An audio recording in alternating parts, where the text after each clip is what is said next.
Hello friend, welcome back to Toyota Maintenance YouTube channel. You guys are pretty familiar with this 2008 Toyota Tundra because I filmed a bunch of content for you. She was scheduled for some repairs, but then she didn't start, so we replaced the starter. We were dealing with the straps on this tank. You remember, it was hanging on the ratcheting strap. And today in this video it's finally time for replacing that broken leaf spring. The owners had it in this shape for a while. They knew about it, but there's all kinds of reasons why this is one of the last repairs. And to take care of this problem, I will start with cleaning all the areas, all the bolts and everything with a steel brush and so on, and applying penetrating catalyst, that PB blaster, and just hoping that all these areas will be able, it will be easy to work on them and this repair will go smooth. It's always good to have such a steel brush. It's a priceless instrument. And this is the PB blaster, which most of us in this industry is using. Is it nicely focused? Hopefully. So this hopefully will help me to deal with this. Now I want to discuss something else. When I gave you the preview and said, oh, I have that one leaf spring here and this will be done on this truck, some of you in the comments went kind of ballistic, like, what you are thinking? You have to replace both sides. You cannot just replace one leaf spring. It has to be both of them. Well, obviously I did give that info to the owners, but I also gave them price options. Do you realize that if you go by the dealer, one of these with a tax will be roughly $1,250? Just one leaf spring. Two of them, that makes $2,500, just the parts, no labor. So we discussed that. We considered the condition of the vehicle. We considered they are just fixing things up and they will be selling it. And at this moment, what you are looking at, it's a try to replace only one. See how the vehicle will be sitting, if it will be sitting equally, and if that's better than the broken one, which I have still here. Another interesting story about this truck. You guys always tell me, watch for these rear diff breathers, watch for those. Always when you do the service, always check them. This one was the most stuck I ever saw. You see that silver areas? These are scrapes from my pliers trying to loosen this thing. It was completely like welded to it and I couldn't move it. It took a couple minutes just with pliers, without destroying it of course, to loosen it. So yes, I listen to you. Yes, I make them loose for the customers. I think we made enough for the safety here in this work environment. So, was that enough of that PB blaster? These nuts on the Shackle side 22s, if I'm correct. Feels like that.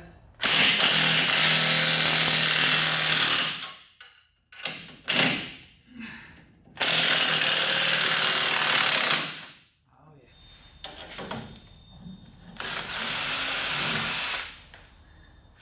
And that should be relatively easy to move these up.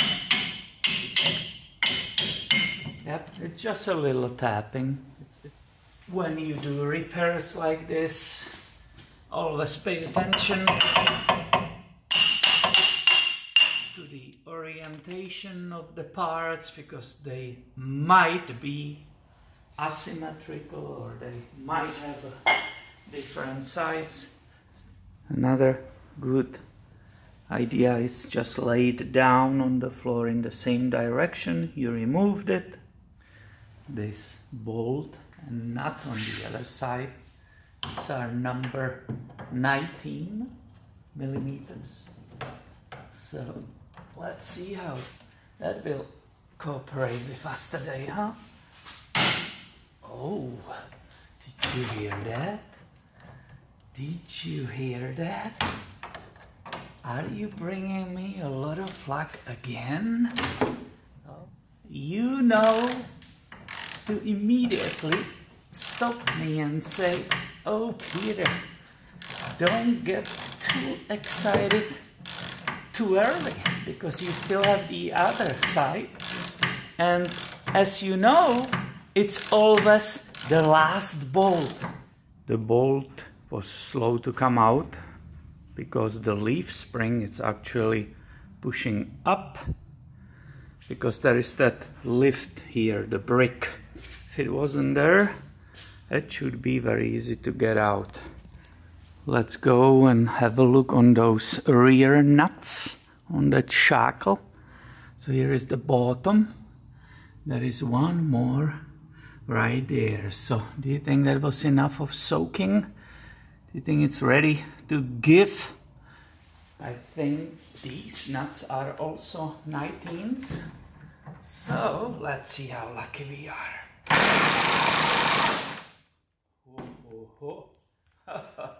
Oi, oi, oi.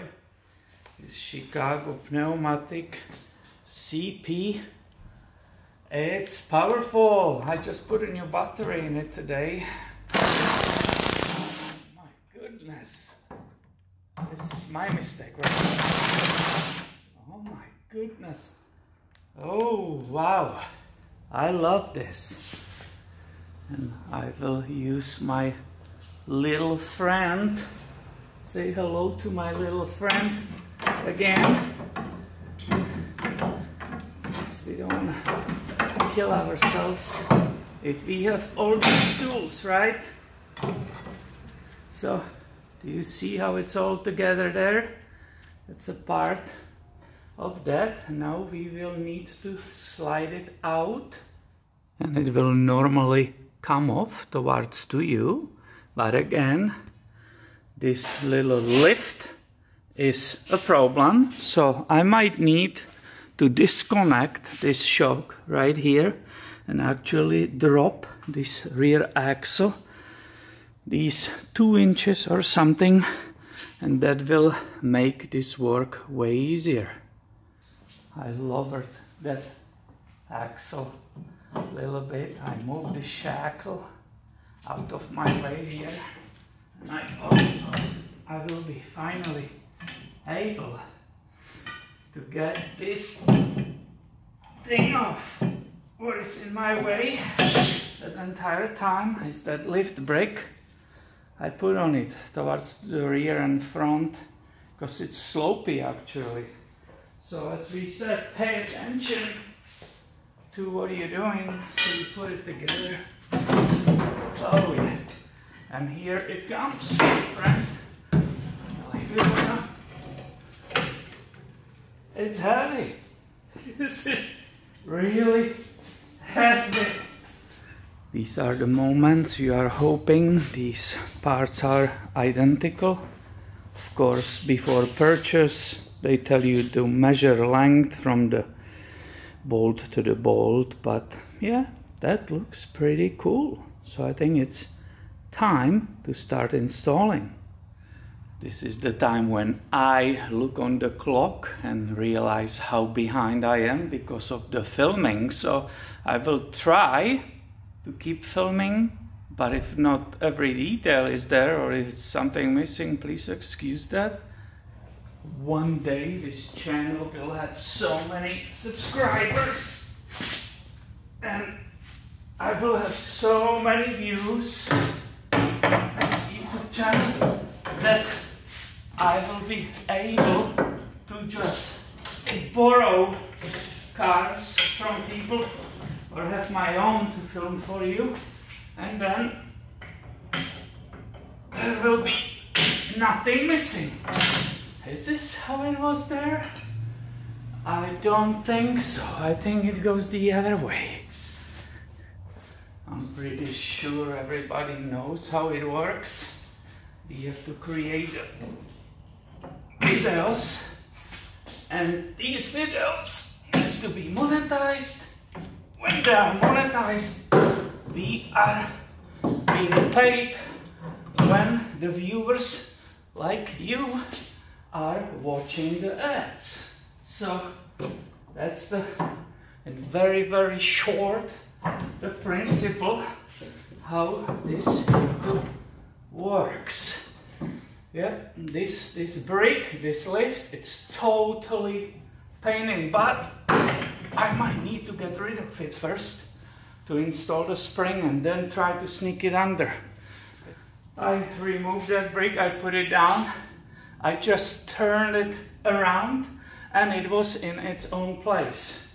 So seriously, I'm not making it up. It's that lift, that brick. Why am I saying it? I'm not complaining. I took that job on. I'm just saying if you do your own, it will be coming in and out way easier, trust me. This pin didn't want to line up and then I will be not able to do this one. So I started with the front as I said, then I installed this one and that was actually easier. Just align that pull on the axle slightly forward. Now it's engaged and I will start lifting it using this jack and attach back this shock.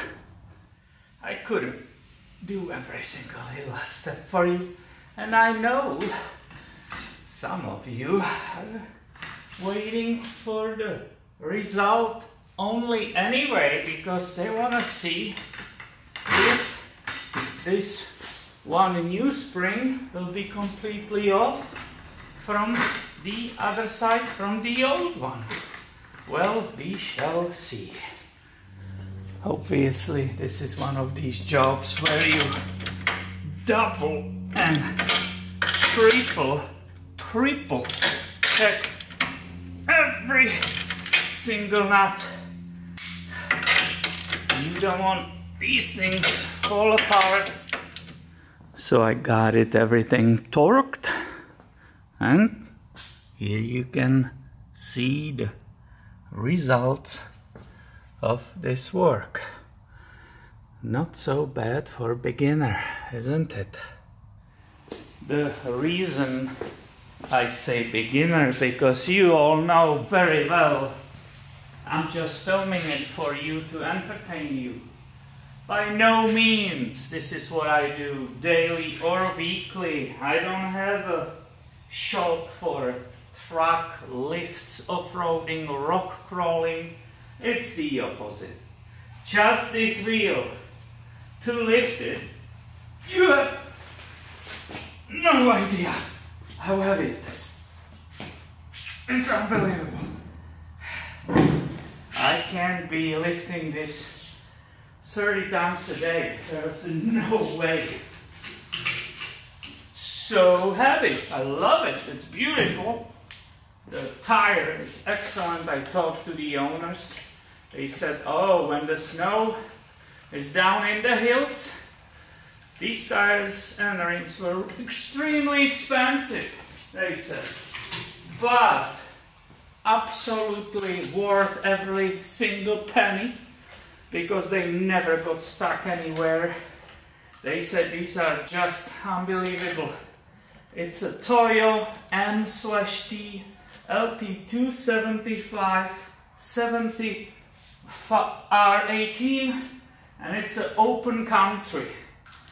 They really live in the hills on a lot of gravel. Their driveways, miles of gravel in winter snow, and he said priceless. I'm glad I remember to share it with you. So yeah, really, really heavy, but there is a reason for it. It's the ultimate off-road tire for them. This is the final torque. You need a torque wrench for that.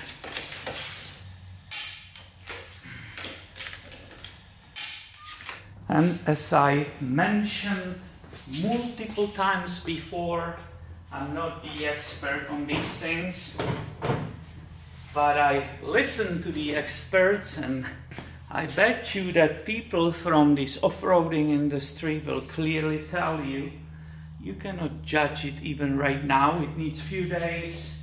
It needs to be driven for that suspension to settle, and then only that you will be able to judge if those springs, leaf springs, are the same. To me it looks this side might be higher. Looking from the back, I will logically assume it will be higher. So it's a 40.5. I can't believe I'm doing this to satisfy someone, but maybe it's true. Oh my God, you will not believe it, it's the same. I already thought that the other one is optically slightly higher. Look at this. I'm touching the concrete, I'm going through the center. It's exactly 40.5. This, hey, it's identical. I guess I didn't show this side in the detail, it was in distance. Look at it. Listen, just touch the bottom, 40.5. It's the same.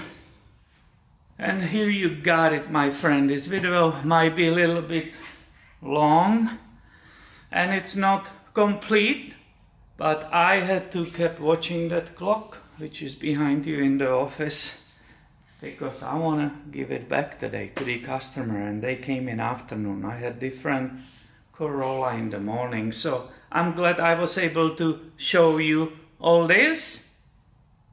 I'm sure you will appreciate it, and please subscribe. I will keep filming for you interesting content in the future. Thank you for watching, and have a great day, my friend.